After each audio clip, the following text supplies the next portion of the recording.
राम राम मेरे प्यारे भाई, राधे राधे। और आप सब कैसे हो? आशा करते आप स्वस्थ होंगे, मस्त होंगे, अच्छे होंगे भाई। आज अपने साथ एक सब्सक्राइबर भाई हैं, अपनी गाड़ी लेके आए हुए हैं यार, 3 सिलेंडर है। तो उनकी गाड़ी के बारे में आज जानेंगे, परफॉर्मेंस वगैरह उनका कैसा है, क्योंकि एक ऑनर ही है जो अपनी गाड़ी के बारे में अच्छे से फीडबैक दे सकता है। तो फिलहाल इनकी गाड़ी देखते हैं। सबसे पहले इनकी गाड़ी दिखाते हैं। ये भाई इनकी गाड़ी रही, ठीक है, आप अच्छे से देख लो भाई। स्विफ्ट डिजायर टूर 3 सिलेंडर रहने वाली है। स्विफ्ट कहीं ना गलत है भाई, क्योंकि अब स्विफ्ट कहीं भी लिख के नहीं आता, सिर्फ डिजायर। डिजायर 3 सिलेंडर गाड़ी रहने वाली है। कुछ इस तरह की भाई ने बना रखी है। ओला उबर रैपिडो में बिजनेस अकाउंट करके भाई ये ओला उबर रैपिडो में चलाते हैं। फिलहाल इनकी कानपुर की आईडी है और लखनऊ कानपुर ज़्यादातर आउट स्टेशन बुकिंग मारते हैं, और अभी भी प्रेजेंट टाइम में लखनऊ में ही ये हैं। हम भी राइड लेके आए थे भाई, हमारी गाड़ी उधर खड़ी, ये भी राइड लेके आए थे। तो उनकी ये गाड़ी रहने वाली। इनको मिलवाते हैं आप लोगों से, इनका इंट्रोडक्शन करवाते हैं, फिर गाड़ी के बारे में भी जानेंगे। तो अतुल भाई नमस्कार। नमस्कार भैया। आपका राम राम। स्वागत है हमारे यूट्यूब चैनल पे। राम राम भाई लोग। आप अपना इंट्रोडक्शन बता दो, कहाँ के रहने वाले, पूरी डिटेल बताना है। हम बांदा डिस्ट्रिक्ट के रहने वाले हैं, लेकिन रहते रामा देवी में ही। भाई बांदा जिले के रहने वाले हैं, अपने यहाँ लोकल का नंबर लेके कानपुर में आईडी बनवा के कानपुर में ही चलाते हैं, और फिर कानपुर से जहाँ की भी राइड मिल जाए वहाँ की राइड लेके जाते हैं। फिलहाल ये इनकी गाड़ी रही। मॉडिफिकेशन वगैरह के बारे में बात नहीं करेंगे, कितना रुपया इसने लगाया है ये भी बात नहीं करेंगे, कितने की गाड़ी आती है ये भी बात नहीं करेंगे, क्योंकि ये सारी जानकारी सभी लोगों को है। फिलहाल ये गाड़ी कोई लाने वाला है या ले आया है, इसमें कितना क्या खर्चा है, मारुति की तरफ से कैसा इनका फीडबैक है, काम करने का तरीका, मतलब एक्सटेंडर वारंटी है, और हम लोगों को जैसे सर्विस में जाते हैं तो कैसे ट्रीट वगैरह करते हैं वो लोग, किस तरह का उनका रवैया है, आज इसके बारे में जानकारी करेंगे भाई। तो भाई अपनी गाड़ी में आ जाओ, क्योंकि बाहर बहुत शोर शराबा हो रहा है।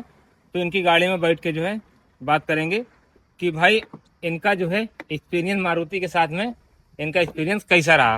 तो अतुल भाई हम लोग स्टार्टिंग से स्टार्ट करेंगे कि जैसे आप जब गाड़ी लेने गए थे तो आपको शोरूम वाले ने कैसे ट्रीट किया था, और आज जब वर्कशॉप में जाते हो आप सर्विस कराने के लिए, या बॉडी शॉप में जाते हो रिपेयरिंग करवाने के लिए, या वारंटी के तहत कोई काम करवाते हो गाड़ी में, तो उनका रवैया पहले कैसा था, आज कैसा है, स्टार्टिंग से अभी तक जो है हम सब जानने की कोशिश करेंगे, और हमारे सब्सक्राइबर भाइयों को कुछ ना कुछ सीखने को मिलेगा। तो सबसे पहले ये बताओ, आपका ये गाड़ी कौन सा मॉडल है, कितना पुराना है, कितना रन किया है, सारी चीज बताओ। मेरा उसका टूरेस है, डिजायर टूरेस। मेरा 7 महीने का हो गया गाड़ी, अभी 26,000 रन किया है। तो 26,000 में कंपनी ना कुछ तो पहले 1,000 में गए होगे। हाँ, 1,000 किलोमीटर पे पहली सर्विस कराई होगी। हाँ, फिर दूसरी सर्विस 5,000 किलोमीटर पे गए होगे। हाँ, तीसरी सर्विस 10,000 किलोमीटर पे, चौथी सर्विस 20,000 पे, अब 5वीं सर्विस 30,000 किलोमीटर पे जाओगे। हर 10,000 किलोमीटर पे अब इनको सर्विस करानी पड़ेगी। पहली सर्विस 1,000 पे गए थे। चलो उससे पहले स्टार्टिंग से बात करते हैं। आप जब गाड़ी लेने गए थे तो मारुति का ही ब्रांड क्यों चुना? मारुति हमें पसंद थी। अच्छा, चलिए ठीक है। हर किसी को लुक अच्छा लगता था इसका। इसमें क्या है ना, खर्चे भी कम है। हाँ बिल्कुल, अपनी अपनी सोच है। देखो कुछ लोग मेंटेनेंस को तजबूर देते हैं या अहमियत देते हैं, और कुछ लोग फीचर को अहमियत देते हैं। जैसे हुंडई के ब्रांड में चले जाओ, फीचर आपको जबरदस्त मिलेंगे भाई, ठीक है। हालांकि रीसेल वैल्यू उनकी इतनी अच्छी नहीं है, मेंटेनेंस भी थोड़ा सा हाई है, तो वो अलग का मैटर। हम किसी कंपनी का प्रचार नहीं कर रहे हैं, किसी का ऐड नहीं कर रहे हैं, अपने ड्राइवर भाइयों के लिए वीडियो बना रहे हैं कि उनको कुछ ना कुछ जानकारी मिल सके। जैसे कि आप गाड़ी लेने गए तो वहाँ अच्छे से ट्रीट किया।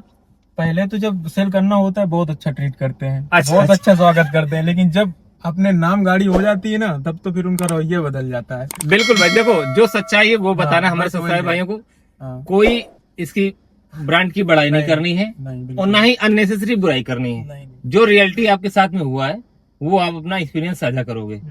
आप जब शोरूम पे गाड़ी लेने गए तो बहुत से शोरूम पे क्या करते हैं कि आपको गाड़ी के साथ साथ में बहुत सारी चीजें प्रोवाइड कराते हैं, जैसे कि फ्यूल हो गया।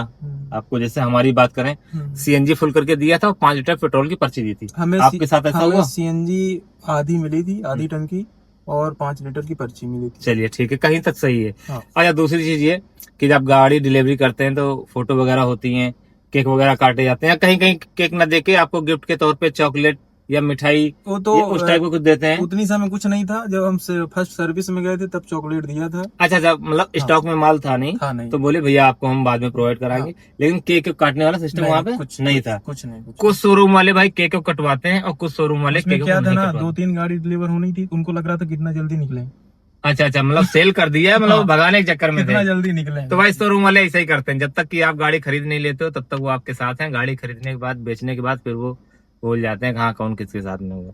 तो चलो ठीक है, वहां से आप गाड़ी लेके आ गए और कुछ दिन बाद पहली सर्विस कराई होगी 1000 किलोमीटर में। हाँ। 1000 किलोमीटर वाले बता दें भाई, होता कुछ नहीं, बस गाड़ी का चेक किया जाता है कि कहीं गाड़ी टूटी फूटी या स्क्रैच मतलब नीचे से क्रैक वगैरह तो नहीं, नट बोल्ट कोई ढीला तो नहीं है, ये सारा कुछ चेक करके आपको गाड़ी दे दी जाती है। उसका क्या चार्ज लिया था? कुछ नहीं लिया था, ऐसे अच्छा, कर फर्स्ट दिया सर्विस था। का 1000 का भाई कोई चार्ज नहीं पड़ता, अतुल भाई से भी। उसमें गैस जो विंडशील्ड का कोई हाँ शैम्पू होता है हाँ, उसका, वाइपर वाइपर वाला वाइपर में जो शैम्पू 70 डालते हैं। रुपए का 2-3-4 ये दिए थे, 4 शायद। अच्छा, उसके पैसे लिए थे? हाँ, उसके पैसे। चलिए ठीक है, फर्स्ट सर्विस में 1000 किलोमीटर पे 60-70 रुपए खर्चा आया। सेकंड सर्विस जब 5000 पे गए तब भी ऐसा ही होता है, तब कितना खर्चा लिया? तब भी कुछ नहीं हुआ था, तब भी वैसे ही 60-70 रुपए लिए थे। बस वही ठीक है, दिया था बस। वेट सील में जो वाइपर चलता है भाई, उसमें पानी के साथ में सैंपल डाला जाता है, तो उसका चार्ज लिया था।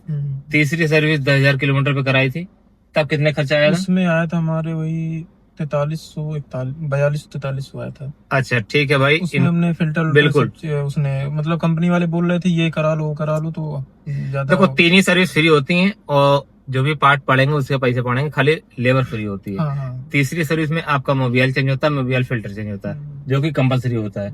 उसके बाद AC filter, air filter, wheel balancing, alignment optional होता है, आपकी इच्छा है। करवा लिया था मैंने, सारा कुछ करवाया तो तुम्हारा 4045 का बिल आएगा। तो अतुल भाई ये बताओ कि जैसे कि आपने 20,000 किलोमीटर तो सर्विस कराई है, ठीक है, आपको पता होगा कि आप कंपनी में जाते हो सर्विस कराने के लिए, तो जो एडवाइजर होता है, जो अननेसेसरी बहुत सारी चीजें होती हैं, वो बोलते हैं ये भी करा लो। फॉर एग्जाम्पल मान लो जो है आपकी गाड़ी जरूर 20,000 किलोमीटर चली थी, आपसे बोलेंगे कि आप जो है गाड़ी के प्लग भी चेंज करा लो, या फिर अपना सीएनजी फिल्टर भी चेंज करा लो, मतलब ऐसा बोल सकते हैं। जैसे बता रहा हूं, अलाइनमेंट बैलेंसिंग भी करवा लो, एसी फिल्टर, एयर फिल्टर ये भी करवा लो, थ्रोटल बॉडी भी क्लीन करा लो, कैलिपर पिन भी चेंज करा लो, मतलब ये सारी चीजें कभी कभी बोलते हैं। उसमें क्या है ना, पूरा शेड्यूल बना के रखा है, बोल रहे हैं कि इतना कराओ नहीं तो इस जो वारंटी आपकी है एक्सटर्नल वारंटी वो खत्म हो जाएगी, ऐसे बोला करते हैं। नहीं भाई, ये तो मारुति भी रिकमेंड नहीं करती। आप उनसे ये बोला करो जब भी सर्विस कराने जाओ कि मारुति हमारी 30,000 वाली सर्विस कराने आए, आप 30,000 किलोमीटर पर मारुति क्या क्या रिकमेंड करती है, जो जरूरी है वही हम करवाएंगे। पहले क्या होता था, मैनुअल बुक होती थी, हम लोग अपना सर्विस हिस्ट्री खुद चेक कर लेते थे कि 30,000 किलोमीटर वाली सर्विस में हम जा रहे हैं, तो हमें क्या क्या चीजें मैंडेटरी है, करवानी ही कंपलसरी है। अब सर्विस बुक तो मुझे मिलती नहीं है, नहीं कुछ नहीं। अब सर्विस बुक नहीं मिलती है भाई, नहीं तो सर्विस बुक जब मिलती थी तो उसमें अगली सर्विस जब होने वाली होगी आपको क्या क्या करवाना है। 30,000 किलोमीटर में कुछ चीजें कंपलसरी थी, वो चीजें करवानी ही पड़ेंगी, तो वो करवा लो, उसमें कोई दिक्कत नहीं, ठीक है। लेकिन 20,000 किलोमीटर में ना ही भाई प्लग चेंज होते हैं, ना ही कैलिपर पिन चेंज होती है, और ना ही व्हील बैलेंसिंग अलाइनमेंट कोई कंपलसरी है, ठीक है।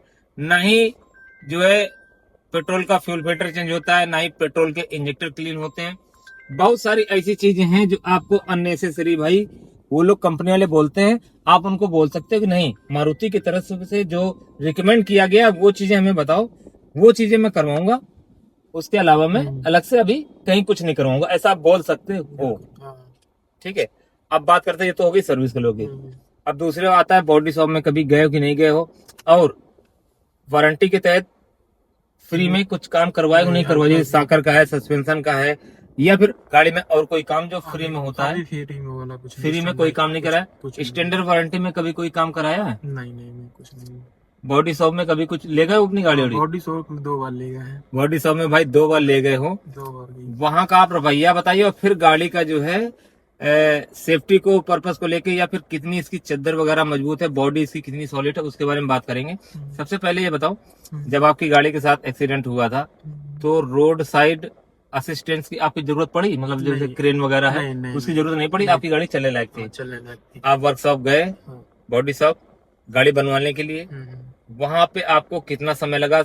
बताए हुए समय के हिसाब से आपको गाड़ी डिलीवरी कर दी बना के, या ज्यादा समय लगा? और अमाउंट का क्या था, जितना बताया उतना ही पड़े या ज्यादा पड़ा? कुछ उसके बारे में बताइए। देखिए, जब पहली बार हम गए थे तो जितना टाइम बताया था 10 से 12 दिन, उसके भीतर गाड़ी हमें प्रोवाइड हो गई थी। ठीक है। अमाउंट बताया था 1000 या 500 लगेगा, तो क्योंकि बीमा से बनवाओ खाली फाइल चार्ज देना पड़ता है। फाइल चार्ज के लिए बोला था, तो उन्होंने 500 रुपए में पहली बार में हो गया था। राइट। और जब दोबारा गए थे हम, तो दोबारा बताया था हफ्ता 10 दिन के अंदर दे देंगे गाड़ी, लेकिन उन्होंने 15 दिन लगा दिया गाड़ी अच्छा देने में। वो दूसरी टाइम लेट कर दिया, उसमें झाम बहुत कर दिया। 10 दिन गाड़ी पड़ी, 10 दिन के बाद फिर क्लेम पास कराया, पता नहीं उसमें बहुत दिक्कत आई अच्छा। थी। एस्टिमेटेड टाइम आपको कितना दिया था? क्योंकि आपको जो रिसीविंग दी होगी 10 दिन का 10 दिन का दिया था, लेकिन 15 दिन का समय लग 15 गया। दिन के लगा दिया। आप लोगों को बताते भाई वीडियो के माध्यम और से। उसमें हमें दौड़ना बहुत पड़ा है, दौड़ते अच्छा। नहीं तो 15 दिन में भी नहीं बनती। चलो अच्छा, एक बार बता दें भाई, आप लोग जब गाड़ी वर्कशॉप में डालने जाते हो तो आपको जो रिसीविंग देते हैं, ठीक है, गाड़ी की रिसीविंग पर्चा देते हैं, उसमें टाइम डाल के देते हैं कि इतने दिन में हम आपकी गाड़ी देंगे। ज्यादा से ज्यादा 20 से 25 दिन, 28 दिन, उसके बाद कंपोसेशन आपकी गाड़ी का मिलता है। उससे ज्यादा अगर समय वो लगाते हैं तो आप उनके वर्कशॉप में गाड़ी खड़ी है, उसका कंपोसेशन चार्ज उनसे ले सकते हो। डेली का मान लो 700, 800 या 1000 रुपए, क्योंकि आपकी गाड़ी तो वहां पड़ी हुई है भाई। कमर्शियल गाड़ी, हमें किस्त भी देनी है, गाड़ी के सारे डॉक्यूमेंट भी पूरे करने हैं। हम ये गाड़ी लाए कमाने के लिए, ठीक है। आप वर्कशॉप में ही 4 महीने खड़े रहोगे तो हम गाड़ी किस्त कहाँ जमा करेंगे?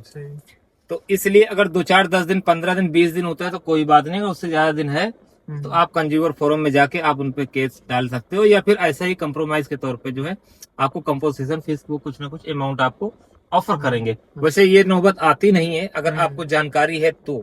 नहीं तो उनसे आप बोल सकते हो कि 15-20 दिन आपने लगा दिया है, आप पे हम केस करेंगे, कंज्यूमर फोरम जा रहा है, आपको कंपोजिशन चार्ज देना पड़ेगा, क्योंकि हमारी गाड़ी खड़ी गाड़ी की किस्त वगैरह, EMI वगैरह जा रही है, और घर परिवार भी हमारा ऐसे चलता है, जो कि आप गाड़ी बना के नहीं दे रहे हो, आपकी तरफ से लेट। क्योंकि हम आपकी कंपनी से ही बीमा कराया है भाई। आपकी अभी न्यू ब्रांड गाड़ी है, आपको हम बीमा का भी पैसा आपको ही दे रहे हैं, कोई सी थर्ड पार्टी से हम नहीं करा रहे हैं। तो कहने का मतलब ये है कि बीमा में कुछ ज्यादा समय लोग लगा देते हैं कभी कभी। भाई 2 बार एक्सपीरियंस है आपका? एक बार तो ठीक है, 10 दिन में दे दी। शुरू में तो बहुत अच्छा था मतलब, और दोबारा जब गए तो 10 दिन का बोल के 15 दिन लगा दिया। चलो कोई बात नहीं, थोड़ा बहुत तो खैर ये मैनेज आपको भी भाई करना पड़ेगा, हर किसी को मैनेज करना पड़ता है। कुल मिला के ओवरऑल सब कुछ ठीक ठाक रहा 19-20 देखा जाए तो। अब बात करते हैं भाई सबसे मेन काम सिक्योरिटी को लेके। देखो एयर बैग तो गाड़ी में 6 है, नो डाउट, कोई दिक्कत नहीं। लेकिन आके कोई ट्रक वाला साइड से मार दे, चद्दर आसानी से फट जाती है, या घूसा भी मारो तो गाड़ी पचक जाती है ना। तो कहीं ना कहीं बॉडी इसकी बहुत हल्की है, चद्दर इसमें बहुत हल्का है। ऐसे टिक के खड़ा हो जाता है तब भी दब जाती है, तब भी दब जाती है भाई। चद्दर इसकी बहुत हल्की है। हाँ, आगे पीछे का बम्पर क्वालिटी इनका बम्पर है, मतलब अच्छी है। खास करके जो फाइबर इनका प्लास्टिक है वो बढ़िया है भाई, वो दब जाती है, फटती नहीं। यही आप हुंडई में जाओगे भाई तो वहाँ तो सीधा फट जाता है। आपने देखा है चीज? देखा, मैंने कल ही देखा है। तो भाई हुंडई वालों क्या है, बम्पर जो आगे पीछे का होता है फाइबर का होता है, उसमें अगर ठोकर लगी तो सीधा फट जाता है वो। मारुति में क्या है, वहीं पे जो है फ्लेक्सिबल हो जाएगा, आपका दब जाएगा और फिर वो उठाया भी जा सकता है, वो फटेगा नहीं, उसको दोबारा भी यूज में आप ला सकते हो। तो कहने मतलब कुछ चीजें इसमें अच्छी हैं, कुछ चीजें दूसरी कंपनियों में अच्छी हैं। तो जो इसमें कमियां थी वो बताया। अच्छा ये बताओ, 25,000 किलोमीटर आप चला चुके हो 6 महीने में, गाड़ी में आपने कोई काम कराया है या काम मांग रही गाड़ी? जैसे कि एसी वगैरह है, प्रॉपर अच्छे से काम कर रही है, कोई दिक्कत नहीं? अभी तो कोई दिक्कत नहीं, अभी कोई दिक्कत नहीं। गाड़ी की हेडलाइट कैसी है रात में चलाने पे? सही है। हेडलाइट सही है, बेटर भी नहीं है लेकिन ठीक है। अच्छा, गियर वगैरह स्मूथ है, कहीं कोई दिक्कत? नहीं, कोई दिक्कत नहीं, बढ़िया। अच्छा, गियर बक्से में कोई दिक्कत नहीं, क्लच व्लच कोई हार्ड या फिर वैसे? बढ़िया स्मूथ चलता है। लाइट भी बढ़िया है, एसी भी बढ़िया है, इंजन का परफॉर्मेंस भी बढ़िया है। इंजन थोड़ा सा दिक्कत करता है। क्या दिक्कत बताओ क्या दिक्कत? पिकअप में बहुत दिक्कत आती है। बिल्कुल, पिकअप के मामले में कहीं ना कहीं भाई दम तोड़ता है इंजन, मार खाती है जो सतता है। इसको 3 सिलेंडर करना करिए, 4 सिलेंडर करते ज्यादा बेटर रहता है। और 4-5 किलोमीटर एवरेज कम दे लेकिन बहुत सही रहता है। 4 सिलेंडर भाई देखो सब चीज तो मिलेगी नहीं। अब 1 सिलेंडर की किया तो भाई माइलेज आपका जो है बढ़ गया, और उधर पिकअप कम हो गया। माइलेज के मामले में तो इस सेगमेंट की कोई भी गाड़ी नहीं होगी जो इतना माइलेज देती होगी। नहीं, कोई नहीं। जो भाई रियलिटी है, देखो हम किसी का जो है प्रचार नहीं कर रहे हैं, ना ही कंपनी वालों से कोई पैसा लिया है, घूस लिया है। जो सत्यता है वो बता रहे हैं, जो कमियां है वो बता रहे हैं कि भाई इसकी सर्विस वगैरह उतनी अच्छी नहीं है, आपको ट्रीट अच्छे से नहीं किया जाएगा जब आप शोरूम जाते हो या वर्कशॉप जाते हो काम कराने के लिए। और बॉडी से कहीं ना कहीं कमजोर है, पिकअप इसमें कम है। ग्राउंड क्लियरेंस भी कहीं ना कहीं कम, गांव देहात में जाते हो तो ब्रेकर वगैरह में लड़ जाती है। बात सही नहीं सही है? और टायर भी उतने ज्यादा चौड़े नहीं है जितने की चौड़े होने चाहिए, ग्रिप उतनी अच्छी से पकड़ नहीं मिल अब पाती क्योंकि पतले इस टायर। बार पतले कर दिए, पहले हाँ, तो इस बार आती थी। हाँ पहले जो गाड़ी आती थी उसमें सही था। इस मॉडल में क्या कर दिया, हालांकि ये VXI तक है, ZXI में चौड़ा कर दिया, 15 नंबर टायर कर दिया है और चौड़ाई उसकी बढ़ा दी है। सिर्फ VXI और टूर मॉडल में ही ये प्रॉब्लम है कि 14 नंबर साइज इंजन तो टायर छोटा देते कर हैं। ही दिया, टायर भी छोटे कर दिए। अरे ये तो अच्छी बात है भाई, अपन लोगों को स्टेपनी मिल रही, कुछ गाड़ियों में तो स्टेपनी ये भी नहीं भी- दे रहे हैं। मारुति ही कई सारी गाड़ियों में ब्रेजो नहीं आती। अच्छा स्टेपनी नहीं दे रहे हैं। नहीं है, विक्टोरिस में शायद नहीं आती। हाँ कुछ गाड़ियां हैं भाई, अब इतनी अच्छे से डीप में हम लोग नहीं जानते क्योंकि हम लोग कमर्शियल वाले हैं, उतने अंदर तक की बात हम लोग नहीं करेंगे। लेकिन फिलहाल कुछ गाड़ियां मारुति की ऐसी हैं, मारुति के अदर ब्रांड भी ऐसे हैं हाँ, जिसमें स्टेपनी नहीं दे रहे कॉस्ट कटिंग के चक्कर में। तो कुल मिला के अगर जो गाड़ी लिया जाए, आप संतुष्ट कितना हो, दूसरे की तो बात छोड़ो, आप इससे कितना सेटिस्फाइड हो? संतुष्ट है। हाँ। कुल मिला के अब जो हो गई है वो भाई सही है। इसी हाँ मतलब इसकी बुराई करके दिल नहीं तोड़ना चाहते हो अपना, बिल्कुल। क्योंकि भाई पैसा लगा हुआ है, कहीं ना कहीं यही लगे कि यार ले यार मन की गाड़ी नहीं मिली। अपनी रोजी रोटी यार देखने में तो ठीक ठाक लगती है, क्या कमी लगती है यार गाड़ी में, खूबसूरत है, बहुत खूबसूरत है। माइलेज के मामले में मस्त जबरदस्त है। बस कहीं ना कहीं जो चीज कमियां आपने बताई हैं, बाहर से देखने में ऑडी का फील आता है, बिल्कुल ऑडी लगती है, आगे से देखने में मस्त है। बटा ऑडी देख के तुम मारुति में चले गए हो। बस बस यही तो है। नहीं तो भाई किसी भी मामले में औरा जो है कम नहीं इस गाड़ी से और जो है। कम नहीं है, लेकिन ठीक है।